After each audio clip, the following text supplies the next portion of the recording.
परमात्मा के बच्चे आते हैं, विशेष प्यारे आत्माएं आती हैं, वैसे तो नहीं आते। बाकी और लोग गालियां देते हैं, वो ऐसा है, लूटता है, फलान करता है। ये तो यहाँ आने वाले को पता चलता है हम लूटते हैं, क्या करते हैं। दास तो एक कुर्ता पजामा भगत वैसे ही दे देते हैं भिखारी को,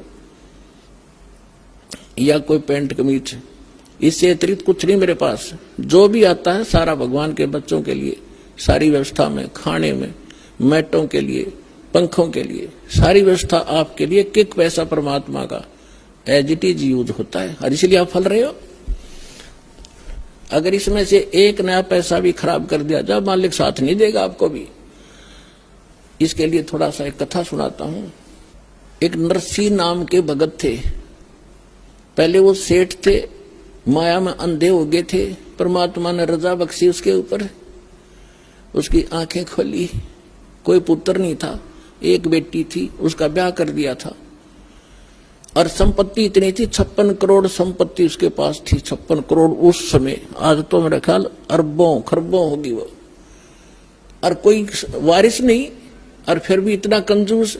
परमात्मा ने दया करी, उसके साथ एक लीला की, वो लंबी कहानी है, लेकिन जो विषय आज है उस पर उतना ही सुनाऊंगा। उसको ऐसा झटका दिया कि उसके समझ में आ गई कि अब माया मेरी दुश्मन है। और माया इकट्ठी वैसे नहीं होती, पुण्यात्मा हो, अटपट करके जीव मनुष्य इकट्ठा करता है। उसको मालूम था ब्याज ले लेकर पता नहीं दुनिया को कितना धोखा देकर 2 के 20 बना के, अनपढ़ आदमी थे, ले गया 100 रुपये लिख दिए, 1000 पिता पर उतरे नहीं, तब बेटे ने उतारने पड़े हुए। इस तरह वो करोड़ों संपत्ति बनाए बैठा था। परमात्मा ने उसको आंखें खोली, ज्ञान दिया, एक झटका दिया। उसने सारी भंडारा में लगा दी, दान कर दी सारी, और एक जंगल में झोपड़ी डाल कर बैठ गए, पति पत्नी दोनों। परमात्मा ने ऐसा ज्ञान दिया, भजन कर माड़ा फेर, इस माया के तू चपट रहा है, कल तेरी मृत्यु हो जाएगी, तेरे ये वारिस है चेता हुआ कि ये बरतेंगे, तू गधा बनेगा, क्या फायदा इसका। तो कहने का भाव है, उसका बात समझ में आ गई, सारे भंडारा करके और मालिक पे आश्रित होकर बैठ गया। अपने आत्मा हमारा इतना दिल कमजोर हो चुका है कि हम वहां तक बुद्धि उठती नहीं ना, दिल डटता कि हम भगवान पर इतना विश्वास कर सके।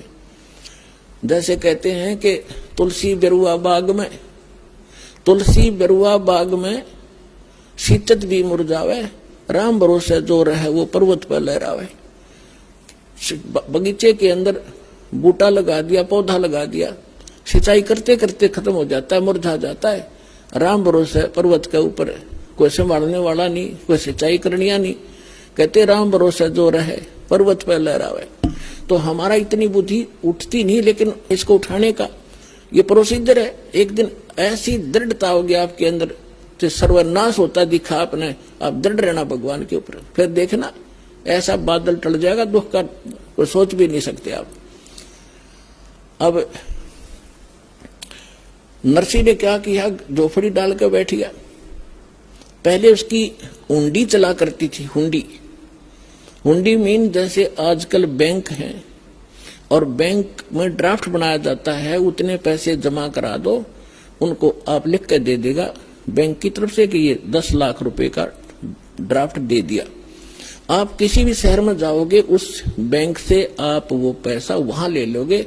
रास्ते में वो एक कागज आपके पास होगा, कोई चोर उचक्का उसको ले नहीं सकता, पैसे को आपसे छीन भी लेगा, आप तुरंत कार्रवाई कर दोगे, वो कैंसिल हो जाएगा। तो इस प्रकार पहले हुंडी बनाई जाती थी, और हुंडी बनाने के लिए राजा लोग अपने शहर के धनी व्यक्तियों को ऑथराइज कर देता था कि ये सेठ इन शहरों में ये हुंडी बनाने के अधिकारी हैं, इनकी इतनी संपत्ति भी है, इतने अमाउंट तक की वो बना सकते हैं, जैसे 10 लाख की या 20 लाख तक बना सकते हैं, या जैसा उनको बता रखा था।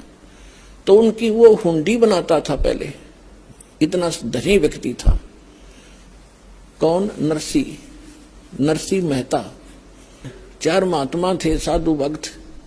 उन्होंने द्वारका जाना था भगवान के तीर्थ स्थल पर। 500 रुपये ले रहे थे वह चांदी के। उन्होंने सोचा चांदी के 500 रुपये लेकर जाएंगे, रास्ते में कोई छीन लेगा, हुंडी बनवा लेते हैं। और हुंडी वालों की लिस्ट सब शहरों में सबके पास होती थी।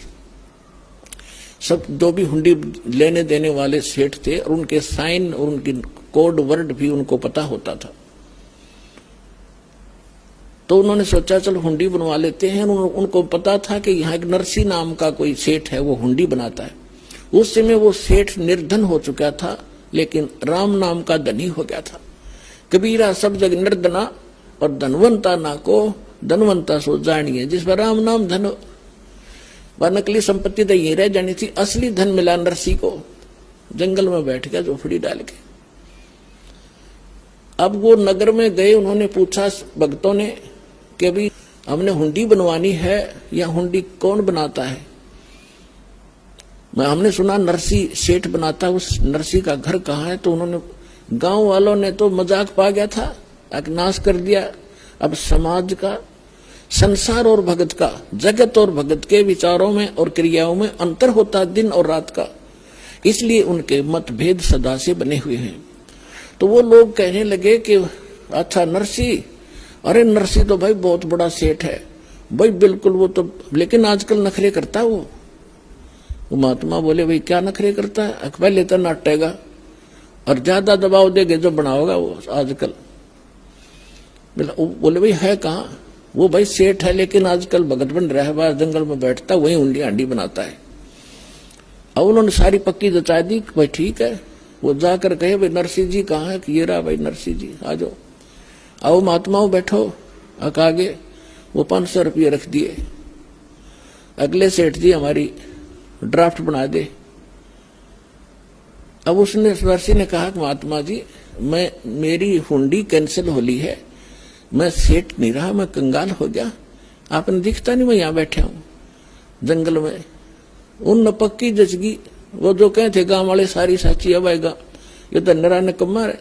वो लाग गया कहने, उनको संत थे, गुस्सा हो गए कि सचमुच वो साची कहे थे गांव वाले, तू नखरे करता आजकल और भक्तों के साथ तू मजाक करता है, तुझे पता नहीं भगवान तुझे श्राप दे देगा, न्यू कर देगा। अब उसने समझ गया उनकी भाषा से नरसी कि ये तो हमारे साथियां ने चिंगरा रखे हैं और जितनी कहूंगा उल्टे पड़ेंगे ये। और कुछ है भाई महात्मा है, साधक है, कुछ उठ पटाक मेरे ऊपर श्राप दे देंगे तो भारी पड़ जाएगा। तो उसने सोचा भाई इनका पीछा भी छुटवाना है, एक कागज मंगवा लिया कि महात्मा जी कागज ले आओ। वो कागज ले आए, उसने लिख दिया सांवल सा, क्योंकि कृष्ण का पुजारी था, श्री कृष्ण जी का पुजारी था, सांवरिया भगवान का। उसने लिख दिया सांवल सेठ, सांवरिया सेठ यानी श्री कृष्ण, और आपके दास के पास आपकी 500 रुपए की धरोहर रखी है और आप इन महात्माओं को 500 रुपए द्वारका में दे दियो। अब वो तो लेकर कागज चले गए। पीछे से क्या किया उस सेठ ने, उस 500 रुपए की, चांदी के 500 रुपए का खाद्य सामग्री मंगा ली भोजन भंडारे की और भंडारा कर दिया परमात्मा के निमित्त, सारा खिला दिया। अब उन महात्माओं ने जाके वहां द्वारका में पता किया कि भाई एक सांवरिया नाम का कोई सेठ है, उससे हमने हुंडी कैश करानी है। अब आम व्यक्ति ने बता दिया कि इससे पूछ लो, ये सेठ है जिसकी हुंडी चलती है। सामने गए उसके पास, उसने वो कागज देखा, तब वो सेठ ने, द्वारका के सेठ ने कहा कि ये तो फेल हो रहा है, रिजेक्टेड हो गया, ये तो गवर्नमेंट की तरफ से तो कंगाल है, इसकी हुंडी नहीं चलती। महात्मा तुम तो ठग लिए उसने। अब वो महात्मा का गला नहीं उतरा, कि तो साफ आदमी था, पहले नाट्या भी था, वे मैं बना नहीं सकता, और फिर बना दी। तो ये कहानी क्या है उन्होंने सोची, ये उससे ईर्षा करता होगा। दूसरा पूछा, तीसरा पूछा, जहां भी 5-7 की हुंडी चलती थी, सभी ने ये कहा कि तुम तो ठग लिए महात्मा, इसके नाम पर चौवन्नी नहीं मिला तुम्हें, कितना घूम लो। अब उनको बड़ा दुख हुआ कि भाई, और ये भी नहीं, उलाना भी नहीं दे सकते, नरसिंह में ठग लिया तो नट्टे था भाई। अब उनको ये भी मालूम था ऐसा भगत है तो पैसे नो के नो पाओगे हमारे सुरक्षित वहां पर। इसलिए वो बोले भाई देखो कुछ खावा पीवा हो, ये बात फलाने पड़ेंगे भक्ता का किसी का आगे।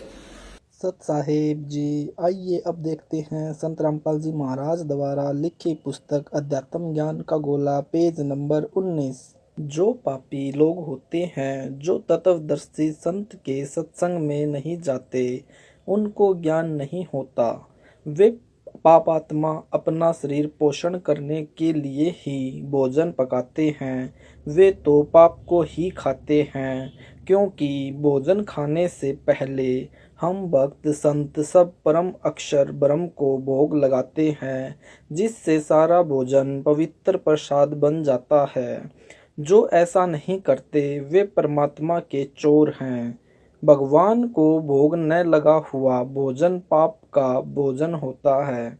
इसलिए कहा है, जो धर्म कर्म शास्त्रानुकूल नहीं करते वे पाप के भागी होते हैं। गीता अध्याय 3 श्लोक 13। संपूर्ण प्राणी अन्न से उत्पन्न होते हैं। अन्न वर्षा से होता है। वर्षा यज्ञ अर्थात शास्त्रानुकूल धार्मिक अनुष्ठान से होती है।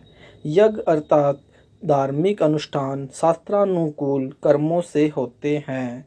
प्रमाण गीता अध्याय 3 श्लोक 14 में। कर्म तो ब्रह्म अर्थात क्षर पुरुष से उत्पन्न हुए हैं, क्योंकि जहाँ सर्व प्राणी सनातन परम धाम में रहते थे, वहाँ पर बिना कर्म किए सर्व सुख व पदार्थ उपलब्ध थे। यहाँ के सर्व प्राणी अपनी गलती से क्षर पुरुष के साथ आ गए। अब सबको कर्म का फल ही प्राप्त होता है। कर्म करके ही निर्वाह होता है।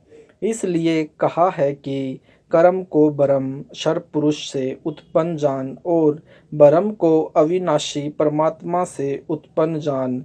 यही प्रमाण अथर्ववेद कांड नंबर 4 अनुवाक 1 मंत्र 3 में भी है। ब्रह्म ब्रह्मण्य उच्च बार यानी ब्रह्मण्य सच्चिदानंद घन ब्रह्म। परम अक्षर पुरुष ने यानी ब्रह्म को उच्च भार यानी उत्पन्न किया।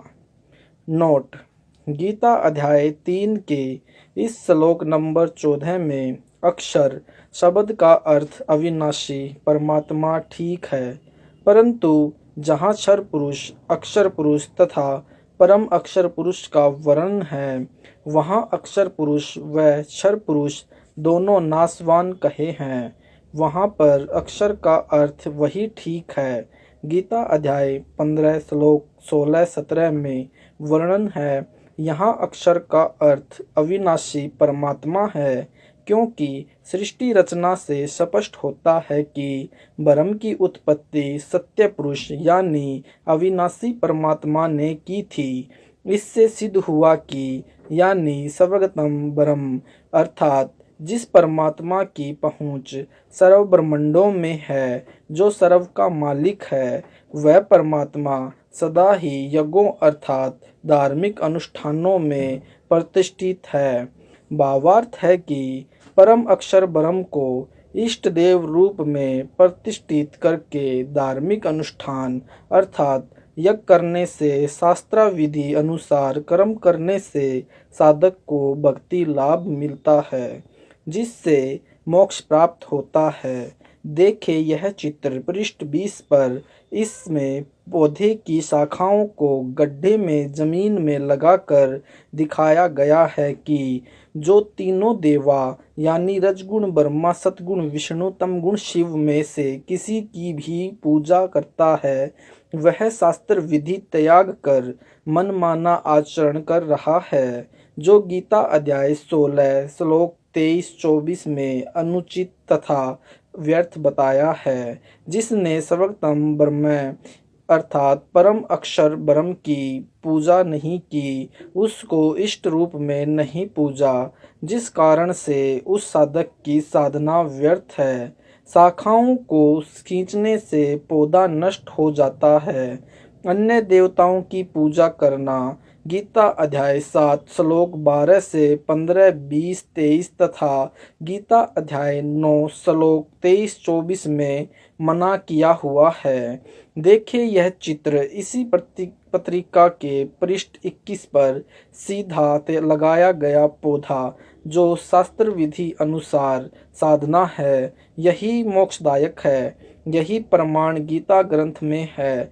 इसलिए हे धर्मदास, श्री ब्रह्मा जी, श्री विष्णु जी तथा श्री शिव जी को नहीं छोड़ना है। इनकी शास्त्र विरुद्ध पूजा इष्ट रूप में करते हो वह छोड़नी है, तभी भक्त का पूर्ण मोक्ष संभव है। पेज नंबर 22, प्रश्न 46 धर्मदास जी का।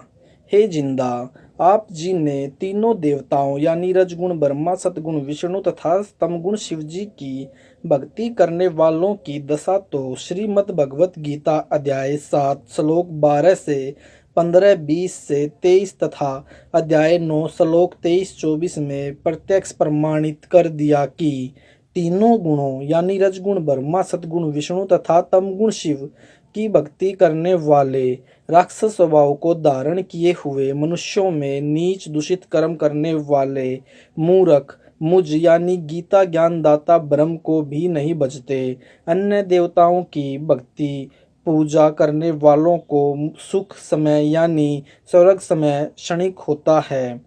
स्वर्ग की प्राप्ति करके शीघ्र ही पृथ्वी पर जन्म धारण करते हैं। हे महात्मा जी, कृपया कोई संसार में हुए बर्ताव से ऐसा प्रकरण सुनाइए जिससे आप जी की बताई बातों की सत्यता का प्रमाण मिले। तीनों देवताओं के पुजारी ऐसा बर्ताव करते हैं। हिरण्यकशिपु की कथा। उत्तर जिंदा जगदीश कबीर जी का। नंबर 1, रजगुण ब्रह्मा के उपासकों का चरित्र। एक हिरण्यकशिपु ब्राह्मण राजा था। किसी कारण उसको भगवान विष्णु यानी सतगुण से ईर्ष्या हो गई। उस राजा ने रजगुण ब्रह्मा जी देवता को भक्ति करके प्रसन्न किया। ब्रह्मा जी ने कहा कि पुजारी मांगो, क्या मांगना चाहते हो। हिरण्यकशिपु ने मांगा कि सुबह मरूं न शाम मरूं, बाहर मरूं न भीतर मरूं, दिन मरूं न रात मरूं, बाहर मास में 12 मास में न मरूं, न आकाश में मरूं न धरती पर मरूं, न मानव से मरूं न पशु पक्षी से मरूं। ब्रह्मा जी ने कहा तथास्तु। इसके पश्चात हिरण्यकशिपु ने अपने आप को अमर मान लिया और अपना नाम जाप करने को कहने लगा। जो विष्णु का नाम जपता उसको मार देता। उसका पुत्र प्रहलाद विष्णु जी की भक्ति करता था। उसको कितना सताया था। हे धर्मदास, कथा से तो आप परिचित हैं। भावार्थ है कि रजगुण ब्रह्मा का भक्त हिरण्यकशिपु राक्षस कहलाया, कुत्ते वाली मौत मारा गया। रावण तथा भस्मासुर की कथा। नंबर 2, तमगुण शिवजी के उपासकों का चरित्र। लंका के राजा रावण ने तमगुण शिव की भक्ति की थी। उसने अपनी शक्ति से 33 करोड़ देवताओं को कैद कर रखा था। फिर देवी सीता का अपहरण कर लिया। उसका क्या हाल हुआ आप सब जानते हैं। तमगुण शिव का उपासक रावण राक्षस कहलाया, सर्वनाश हुआ, निंदा का पात्र बना। अन्य उदाहरण, आप जी को भस्मासुर की कथा का तो ज्ञान ही है। भगवान शिव यानी तमगुण की भक्ति भस्मागिरी करता था। वह 12 वर्षों तक शिव जी के द्वार के सामने ऊपर को पैर नीचे को सिर करके भक्ति तपस्या करता रहा। एक दिन पार्वती जी ने कहा, हे महादेव, आप तो समर्थ हैं, आपका भक्त क्या मांगता है, इसे प्रदान करो प्रभु। भगवान शिव ने भस्मागिरी से पूछा, बोलो भक्त, क्या मांगना चाहते हो। मैं तुझ पर अति प्रसन्न हूँ। भस्मागिरी ने कहा कि पहले वचनबद्ध हो जाओ, तब मांगूंगा। भगवान शिव वचनबद्ध हो गए। तब भस्मागिरी ने कहा कि आपके पास जो भस्मकंडा यानी भस्मकड़ा है वह मुझे प्रदान करो। शिव प्रभु ने वह भस्मकंडा भस्मागिरी को दे दिया। कड़ा हाथ में आते ही भस्मागिरी ने कहा कि हो जा शिवजी होशियार, तेरे को भस्म करूंगा तथा पार्वती को पत्नी बनाऊंगा। यह कहकर अभद्र ढंग से हंसा तथा शिवजी को मारने के लिए उनकी ओर दौड़ा। भगवान शिव उस दुष्ट का उद्देश्य जानकर भाग निकले। पीछे पीछे पुजारी, आगे आगे इष्ट देव यानी शिवजी तमगुण भागे जा रहे थे। Page number 23। विचार करें धर्मदास, यदि आपके देव शिव जी अविनाशी होते तो मृत्यु के भय से नहीं डरते। आप इनको अविनाशी कहा करते थे, आप इन्हें अंतर्यामी भी कहते थे। यदि भगवान शिव अंतर्यामी होते तो पहले ही भस्मागिरी के मन के गंदे विचार जान लेते। इससे सिद्ध हुआ कि ये तो अंतर्यामी भी नहीं हैं। जिस समय भगवान शिव जी आगे आगे और भस्मागिरी पीछे पीछे भागे जा रहे थे, उस समय भगवान शिव ने अपनी रक्षा के लिए परमेश्वर को पुकारा। उसी समय परम अक्षर ब्रह्म जी पार्वती का रूप बनाकर भस्मागिरी दुष्ट के सामने खड़े हो गए तथा कहा, हे भस्मागिरी, आ मेरे पास बैठ। भस्मागिरी को पता था कि अब शिवजी निकट स्थान पर नहीं रुकेंगे। भस्मागिरी तो पार्वती के लिए ही तो सर्व उपद्रव कर रहा था। हे धर्मदास, आपको सर्व कथा का पता है। पार्वती रूप में परमात्मा ने भस्मागिरी को गंडहत नाच नचाकर भस्म किया। तमोगुण शिव का पुजारी भस्मागिरी अपने गंदे कर्म से भस्मासुर अर्थात भस्मा राक्षस कहलाया। इसलिए इन दिनों देवताओं के पुजारियों को राक्षस स्वभाव को धारण किए हुए मनुष्यों में नीच दूषित कर्म करने वाले मूर्ख कहा है। हरिद्वार में पर साधुओं का कत्लेआम। नंबर 3। अब सतगुण श्री विष्णु जी के पुजारियों की कथा सुनाता हूँ। एक समय हरिद्वार में हर की पौड़ियों पर कुंभ का मेला लगा। उस अवसर पर तीनों गुणों के उपासक अपने अपने समुदाय में एकत्रित हो जाते हैं। गिरिपुरी नागानाथ ये भगवान तमोगुण शिव के उपासक होते हैं तथा वैष्णव सतगुण भगवान विष्णु जी के उपासक होते हैं। हर की पौड़ियों पर प्रथम स्नान करने पर दो समुदायों नागा तथा वैष्णव का झगड़ा हो गया। लगभग 25,000 त्रिगुण यानी रजगुण ब्रह्मा, सतगुण विष्णु तथा तमगुण शिव के पुजारी लड़कर मर गए, कत्लेआम कर दिया। तलवारों छुरों कटारी से एक दूसरे की जान ले ली। सूक्ष्म वेद में कहा है कि तीर तुपक तलवार कटारी जमधड़ जोर बंधावे हैं। हर पेड़ी हर हेत नहीं जाना, वहाँ जा तेग चलावे हैं। काटें शीश नहीं दिल करुणा, जग में साध कहावे हैं। जो जन इनके दर्शन को जावें, उनको भी नरक पठावे हैं। हे धर्मदास, उपरोक्त सत्य घटनाओं से सिद्ध हुआ कि रजगुण ब्रह्मा जी, सतगुण विष्णु जी तथा तमगुण शिव जी की पूजा करने वालों को गीता अध्याय 7 श्लोक 12 से 15 में राक्षस स्वभाव को धारण किए हुए मनुष्यों में नीच दूषित कर्म करने वाले मूर्ख कहा है। परमेश्वर जिंदा जी के मुख कमल से उपरोक्त कथा सुनकर धर्मदास जी का सिर फटने को हो गया, चक्कर आने लगे। हिम्मत करके धर्मदास बोला, हे प्रभु, आपने तो मुझ ज्ञान के अंधे को आंखें दे दी दाता।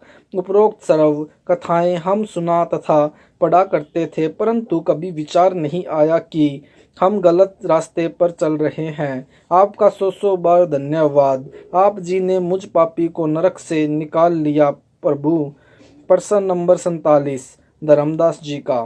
हे जिंदा महात्मा, आपने बताया और गीता अध्याय 7 श्लोक 18 में मैंने भी आंखों देखा, जिसमें गीता ज्ञानदाता ब्रह्म ने अपनी साधना से होने वाली गति को अनुत्तम बताया। सत साहेब जी, अगर यह वीडियो आपको अच्छा लगा हो तो वीडियो को लाइक करें, शेयर करें, कमेंट करें। अगर आप हमारे पेज पर नए हैं तो हमारे पेज को फॉलो जरूर करें। सत साहेब जी, मिलते हैं अगली वीडियो में।